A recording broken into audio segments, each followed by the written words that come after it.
Hello and welcome to another episode of Ask an Assistant, the podcast for executive assistants and the people that love us. I'm your host, Jess Lindgren. Let's get to work.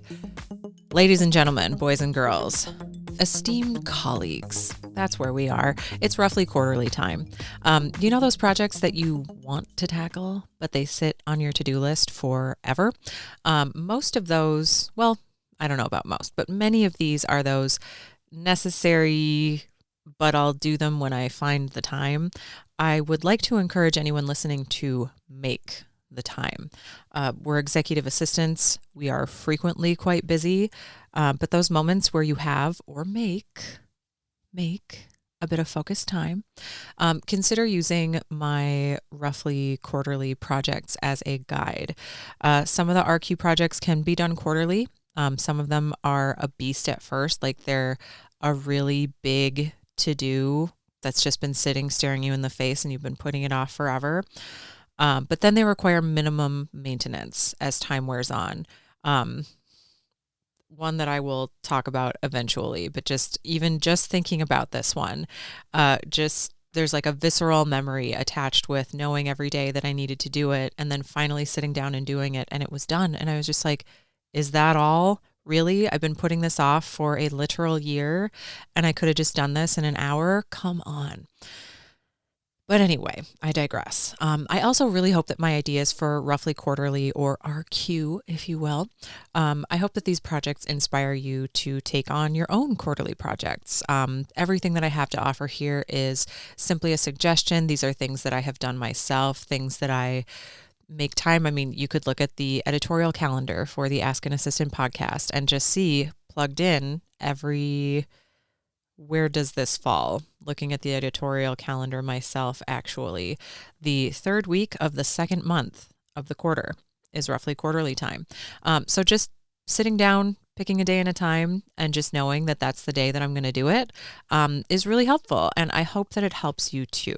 So whatever projects they are that you tackle on a roughly quarterly basis, whether they are the things that we have talked about here or something specific to your business and position, I would love to hear it. AskAnAssistant.com, as always.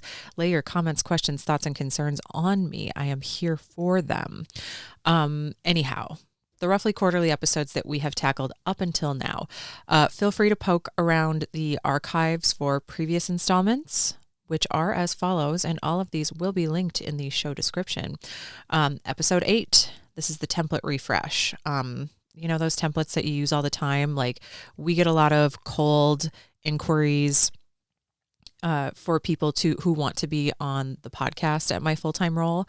And we used to take guests, and just now in 2025, we've refocused and no longer take guests for the show. So my template undertook a very big refresh at the end of the year. So instead of being like, oh, hey, you know, we'll reach out if we see a good fit, it's now like, hey, we don't take guests anymore. So you're welcome to give us your information, but it's going to be very few and far between that we feature a segment, let alone a standalone interview.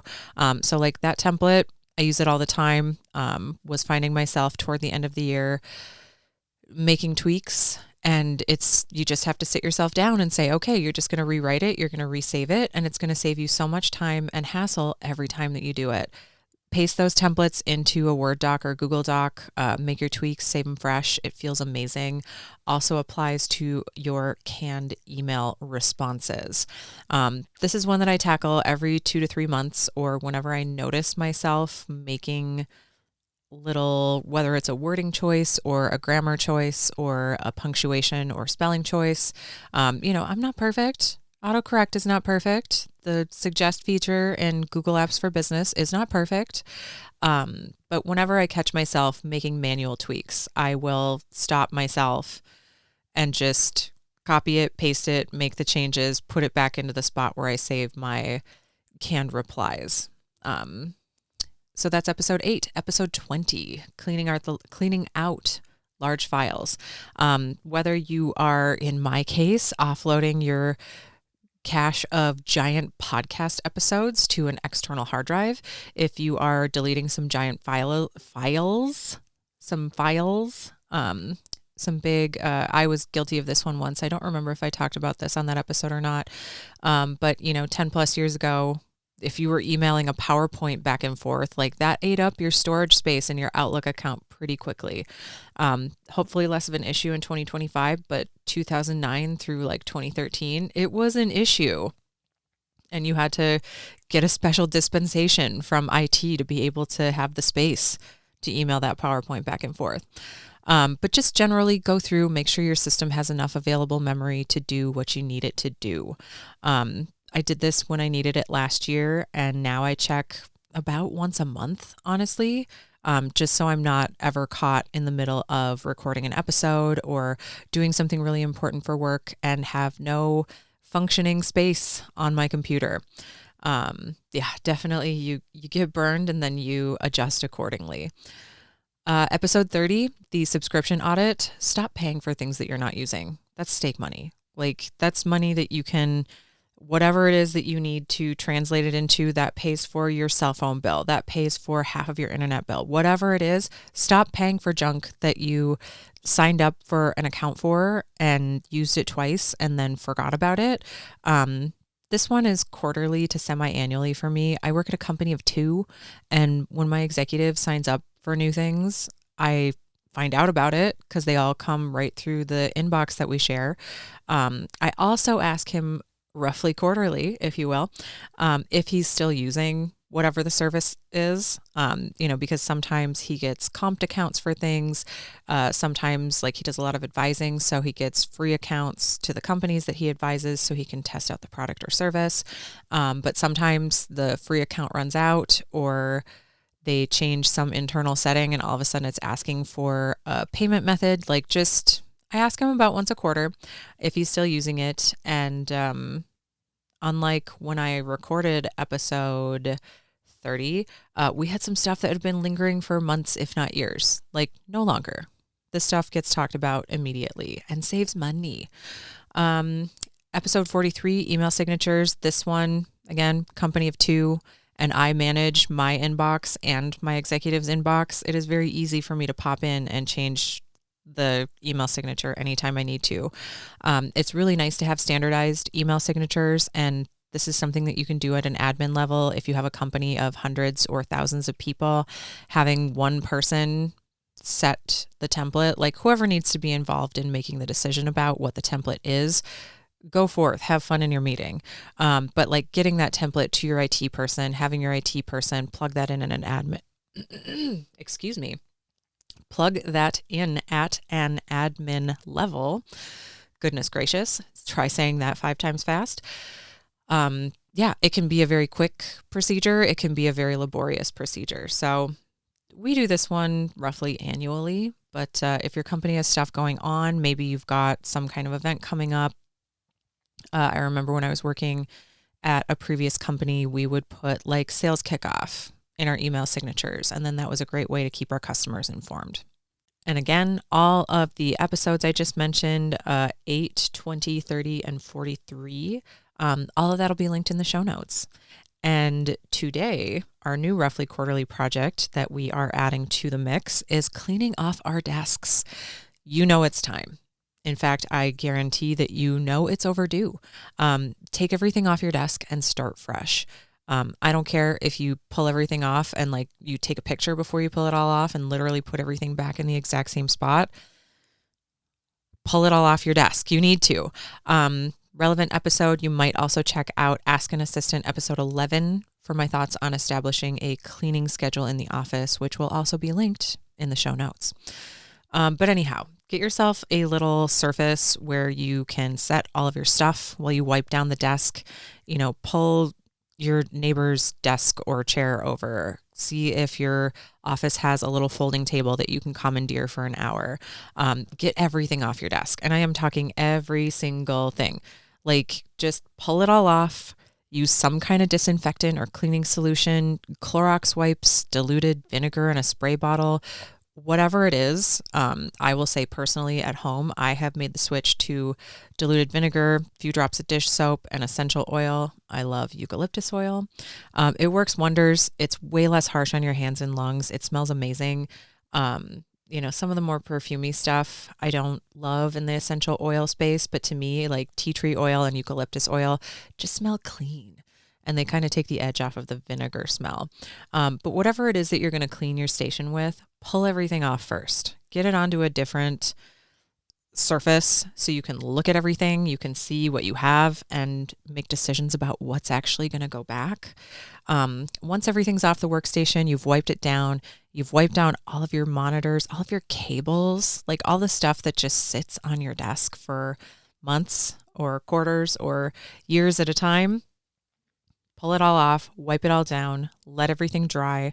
And while you wait, go through all the stuff that you pulled off your desk, like the folders, the toys, the decor, the stacks of papers, the dried out Sharpies, the dead plant, the fly that you didn't know died behind your computer. Like, just go through it all, wipe everything down. Only put back the things that you'll actively use. Like, take the opportunity to file the things that you've been meaning to file, return that folder to whoever gave it to you and then you never read it. Or maybe you did and you just haven't given it back yet. Whatever. I won't tell. Your secret is safe with me. Replace the dried out markers, toss the dead plant, buy a new one. Maybe get a grow light for it if you don't have a window, or maybe think about a fake plant, honestly, and rearrange all of your decor and your flair. It feels amazing to come back to a freshened up workspace. Like, every time I do this, I feel energized and inspired. And then I always treat myself afterward to a little something to mark the occasion.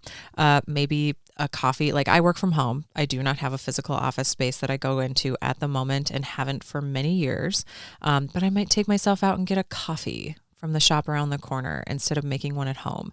I might take myself out to lunch, or going with the toys, the decor, the fake plant theme of the episode. Every so often I get myself a new little fidget toy from my friend Cassidy at Snappy Pots. She makes the cutest little fidgets. They are 3D printed cactuses, flowers, and they're made with like mechanical keyboard keys inside of them. So they're very satisfying to play with and super cute. But yeah, just a little something to mark the occasion, celebrate the fact that we have pulled everything off. We've only put back the things that we're going to use. We've replaced all of the dead things that we have just been putting off and forgetting about, honestly, because our to-do lists are a mile long. And there we have it. Another quarter on the books. For me personally, I don't know about you, but I would love to hear from you, your thoughts on this. Having these little projects to tackle in rotation, it just feels so good. Like, I spend a lot of time managing calendars, email inboxes, phone calls, text messages, and I can put a number on how many emails I send in a given day, how many phone calls I answer or place or whatever. Like, it all feels a bit nebulous. Like, everything takes as long as it takes. Booking a flight takes as long as it takes. Putting together an itinerary takes as long as it takes. Answering the emails takes it just feels like a big jazzy blur at the end of the day. The roughly quarterly projects have very tangible results, like whether it's impacting the bottom line by canceling something we no longer use, if it's putting a smile on my face every time that I use a template that I know has been tightened up, or just like seeing my fresh, fancy, clean new desk and playing with my new clicky cactus. I feel super accomplished after completing a roughly quarterly project, and I hope you do too. And esteemed colleagues, that is all for the week. Let me know which roughly quarterly projects you've tackled and what your quarterly plan looks like. Or maybe instead of quarterly, you take all of the projects and you just pick one a month, whatever your schedule is, whatever projects it is that you're tackling. I would love to hear from you. askanassistant.com. I'm here. We're all here. It's awesome. And until next week, take care.